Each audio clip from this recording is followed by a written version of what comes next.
శ్రీ మహావిష్ణువు అనుచరగణంలో ముఖ్యుడు ఆయన సేనించే ఆదిశేషుడు. స్వామి ఎప్పుడు అవతారం దాల్చినా ఆ సేవకుడు ఆయనని అనుసరించి వస్తాడు.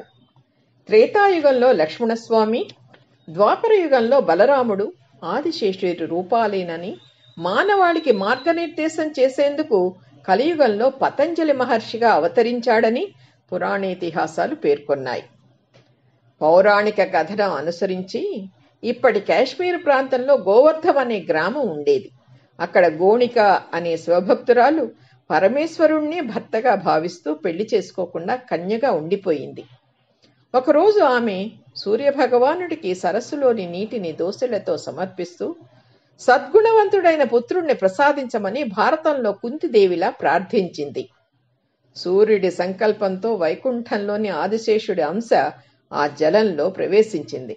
క్షణాల్లోనే యోగి రూపంలో ఉన్న బాలుడు గోణిక ముందు ప్రత్యక్షమయ్యాడు.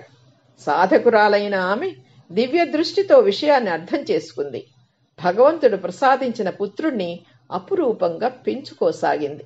మహిమాన్వితుడైన ఆ బాలుడిని అందరూ గౌరవిస్తూ అంజలి ఘటించేవారు.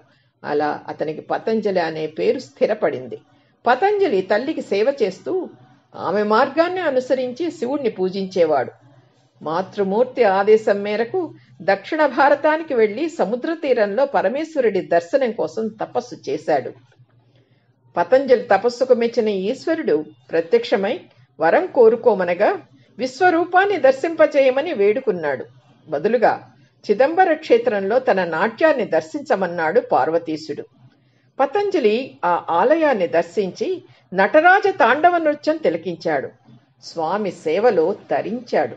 చిదంబరం ఆలయంలో పూజా విధానం, ఉత్సవ పద్ధతులను పతంజలి మహర్షి నిర్దేశించి ఆ అంశాలను గ్రంథస్థం చేశాడని చరిత్ర కథనం.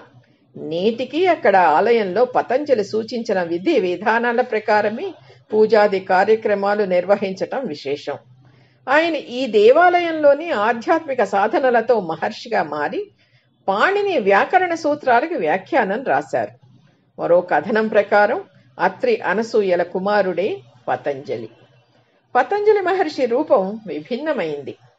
మనిషిలా శిరస్సు, సర్పరూపంలో శరీరం కలిగిన ప్రత్యేక ఆకారం ఆయనది.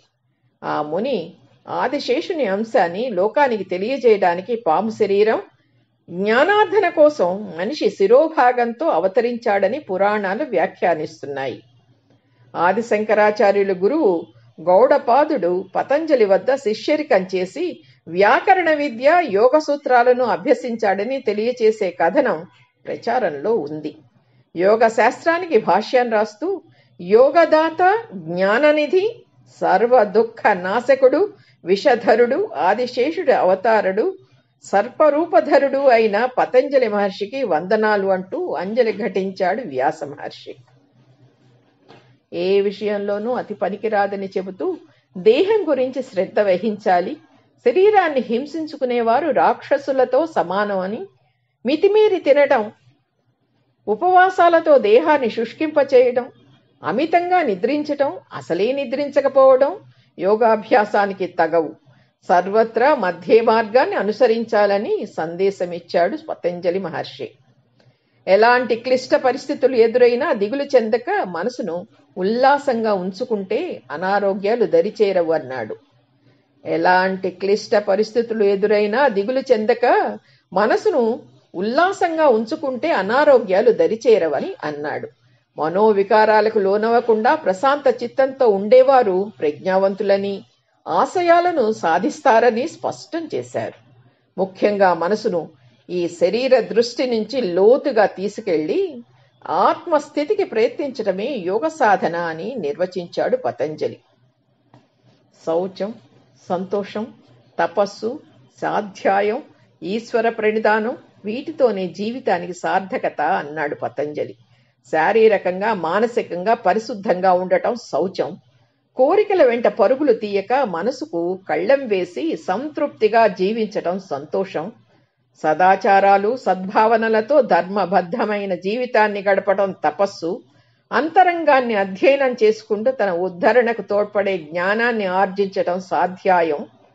అహంకారాన్ని వదిలి ఆ పరమాత్ముడికి శరణాగతులమై మనుగడ సాగించటం ఈశ్వర ప్రణిధానం. ఈ సాధనతో మనిషి మహర్షిగా మారతాడని పతంజలి అభిప్రాయపడ్డారు. మనిషి తన వద్ద ఉన్న వాటిని నలుగురితో పంచుకుంటూ తనకు చెందని వాటిని స్వీకరించకపోవడానికి అస్థేయం అన్నాడు. పంచుకునే గుణం అద్వితీయ సుఖ సంతోషాలను ప్రసాదిస్తుందని అన్యాపదేశంగా చెప్పాడు. అలాగే ధనాశ దురాశలు లేకుండా సర్వత్రా వ్యాపించి ఉన్న భగవంతుణ్ణి దర్శించటం అత్యున్నత ఆధ్యాత్మిక స్థితిగా అభివర్ణించాడు.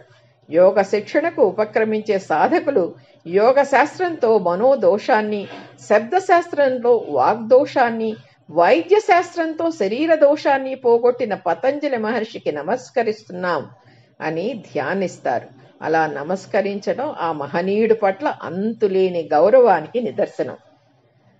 మన తత్వ గ్రంథాల్లో పతంజలి అక్షరబద్ధం చేసిన యోగ సూత్రాలు భగవద్గీతతో సమానమైన ఖ్యాతిని పొందాయి.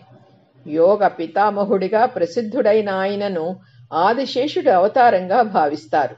ఆ మునీశ్వరుడు యోగ సూత్రాలతో పాటు ఆయుర్వేద వైద్య గ్రంథం రచించాడు. పాణిని వ్యాకరణానికి భాష్యాన్ని వెలువరించారు. ఆది యోగి పతంజలికి నమస్కృతులు. ఇన్ని వివరాలందించిన ప్రహ్లాద్ గారికి మనఃపూర్వక కృతజ్ఞతలు, నమస్కృతులు.